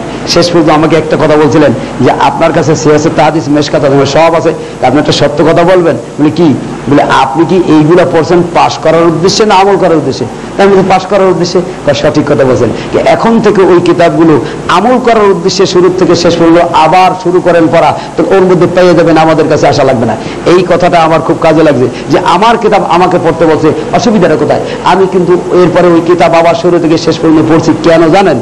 আহলে হাদিস হওয়ার জন্য নয়, শুধু আমার হানাফি মাযহাব টিকিয়ে রাখার জন্য। কি হানাফি মাযহাব নাই তার মানে? আবার কিতাবের শুরু থেকে শেষ পড়া শুরু করেছি আমার নিজের দলকে টিকিয়ে রাখার জন্য। আল্লাহর কসম করে বলি, শুরু থেকে শেষ পর্যন্ত ভালো করে তাহকিক তারকিব করে পড়েছি, কিন্তু ওর মধ্যে হানাফি মাযহাবের অস্তিত্ব পাই নাই, যার কারণে ছেড়ে দিতে বাধ্য হয়েছি। বলেছি যে আমি হাত উপরে বাঁধলাম, যদি কোনো ব্যক্তি কোনোদিন সহিহ মুত্তাসিল হাদিস দিয়ে হাত নামাইতে পারে, 100 বার নামাইতে রাজি। এই বহু 1985 সাল থেকে আহলে হাদিসের জন্ম আমার, এই আজ পর্যন্ত আজও পর্যন্ত কেউ হাত হাদিস দিয়ে গায়ের জোরে নামানোর চেষ্টা করছে অনেকেই, লাঠির জোরে নামানোর চেষ্টা করছে অনেকেই, কিন্তু হাদিস দিয়ে নামাইতে পারে নাই। আমার বিশ্বাস আবার যদি নবী আসে, আবার যদি কোরআন নাজিল হয়, সেই দিন পারবে আমাদের আমল পাল্টাইতে, এর আগে পারবে না। এর আগে দলের জোরে, মনোবল, জনবল, অর্থ বলে অনেক কিছু করতে পারবে, কিন্তু হাদিসের বলতে ইনশাআল্লাহ পারবে না। বিশ্বাস করেন কিনা জানি না, গত বছর কিশোরগঞ্জে এক মাহফিলে গেছি, তো এই মাহফিল ওখানে আহলে হাদিস কম, একদল হুজুরের আসছে আমাকে ধরা করার জন্য। ওর মধ্যে একজন হলো মুহাদ্দিস, মানে আলেম পয়দা করে, যিনি আলেম জন্ম দেয়, এইরকম একজন আসছে। এখন আইসে কথাবার্তা হতে হতে তা আমি বলছি, হুজুর একটা সত্য কথা বলবো, বলেন। এরকম সামনাসামনি যে আপনার ওই দুইটা চোখ দিয়ে জীবনে কোনোদিন হাদিসের পাতায় নাভির নিচে হাত বান্ধার কথা দেখছেন? সত্য কথা বলেন। সব আলেমরা চাইরিস, আপনার ওই দুইটা চোখ দিয়ে জীবনে কোনোদিন দেখছেন? কতক্ষণ করে কয় না আমি দেখি নাই, সবাই দেশে আইসা। তা আমি বললাম যে আপনি আলেম পয়দা করেন, জন্মদান, আপনি যদি চোখে দেখে না থাকেন তাহলে অন্য আলেমরা যারা আপনার ছাত্র তারা পাবে কোথায়? এটা এখন ওঠার জন্য ব্যস্ত হয়ে গেছে, তাড়াতাড়ি কেমনে যাবে, আর বসলই না, চলে গেল। ভাইরা আমার, আল্লাহর কসম, কিয়ামতের মাঠে আপনার আমল মিলন হবে রসুলের আমলের সাথে, কোনো ইমামের আমলের সাথে না, আমার আমলের সাথেও নয়। রসুলের আমল পাবেন কোথায়? সহিহ, মারফু এবং মুত্তাসিল হাদিসের মধ্যে। সবচেয়ে বড় হাদিসে কি নামাজ আছে, আর এরা করে কি দেখেন, খুলে দেখেন, এর মধ্যে লেখা কি আর করে কয় হবে কি? অন্য হাদিসে তো আছে। তো বুঝলাম আসাফুল কুতুবে বাদা কিতাবিল্লাহ সহিহুল বুখারী, পৃথিবীর বুকে কোরআনের পরে যে সবচেয়ে বিশুদ্ধ হাদিস ছিল বুখারী শরীফ। এটা তোমরাও বলো, আমরাও বলি। সেই বুখারীর মধ্যে নামাজ আছে না নাই? সেই বুখারীর মধ্যে নামাজ আছে, কিন্তু তোমার বাপদাদার কালে নামাজ কেন বুখারীতে নাই? বড় উত্তর। তখন বল না ওটাও তো হাদিস, তখন আর বুখারীর মান নাই, তখন বুখারীর মান করবে। দেখো বুখারী, তোর বুখারী সব কিছু বাদ দে বুখারী লইছে। এত আলেম ওলামা তারা কি বুঝে নাই? বুখারীর চাইতে আলেম বড়, তাদের কাছে বুখারীর চাইতে ইমাম বড়, তাদের কাছে বুখারী মুসলিমের চাইতে হুজুর বড়। যাদের কাছে হাদিসের চাইতে হুজুর বড় হবে তারাই হলো মুশরিক, তারাই হলো কাফের। এদের ধারে কাছেও যাবেন না, কোশ্চিন গেল সঠিক ফতোয়া পাবেন না। যেই ব্যক্তির দাঁতে ময়লা, ওই ব্যক্তির মাজন নিয়ে দাঁত পরিষ্কার হবে বিশ্বাস করা যায় না। যেই মৌলবী দাড়ি খাটো রাখে, জীবনে কোনোদিন তার কাছে দাড়ির সঠিক ফতোয়া পাওয়া যাবে না। যেই মৌলবী গুল খায়, জর্দা খায়, ওই ব্যক্তির কাছে তামাকের সঠিক ফতোয়া পাওয়া যাবে না। অর্থাৎ যেই মৌলবী ভুল নামাজ পড়ে, ওর কাছে জীবনে কোনোদিন সঠিক নামাজের ফতোয়া পাওয়া যাবে না। আল্লাহ রাব্বুল আলামিন আমাদের সকলকে বুঝার, জানা এবং সঠিক তথ্য এবং তথ্য উপলব্ধি করে সেই অনুযায়ী আমল করে দুনিয়া থেকে বিদায় নেওয়ার তৌফিক এনায়েত করুন। আমিন। আকুলু কওলি হাযা আস্তাগফিরুল্লাহ লি ওয়া লাকুম ওয়া লিসাইরিল মুসলিমিন। বারাকাল্লাহু লানা ওয়া লাকুম ফিল কুরআনিল আযীম।